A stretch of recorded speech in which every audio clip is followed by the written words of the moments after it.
Hello friend, welcome back to my channel Arshi Saha. আর আমার mini ব্লগে তোমাদেরকে স্বাগত জানাচ্ছি। আর আজকে আমি চলে এসেছি বিপত্তারিণী পুজোতে। আর বিপত্তারিণী পুজোটা হচ্ছে আমার ননাসের বাড়িতে, সবাই মিলে করেছে। ওদের পাড়ার পুরো 100 জন মহিলা মিলে এই পুজোটা করেছে। এতটা সুন্দরভাবে পুজোটা করেছে, দেখে তো আমরা অবাক হয়ে গেছি।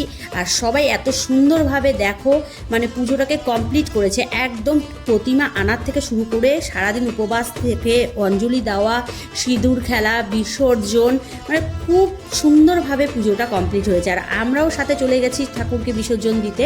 আমার ননাস বললো চলো তোমরাও যাবে, তা ওদের সাথে আমরাও গেছি। দেখো কি সুন্দর করে নাচছিল, খুব দেখতে ভালো লাগছিল। আর ওরা যে এত আনন্দ করেছে দেখে নিজেদেরও খুব ভালো লাগছিল। আর তারপরে ওরা যেখানে বিসর্জনটা দিয়েছে খুব একটা দূর নয় বাড়ির থেকে, আবার খুব একটা সামনেও নয়। আর মাকে বিসর্জন দিচ্ছে। আর তারপরে চলে আসলাম যেখানে পুজো হয়েছে, তারপরে প্রসাদ নিয়ে আমরা এখন বাড়ি চলে যাব। আজকের মতো টাটা, বাই।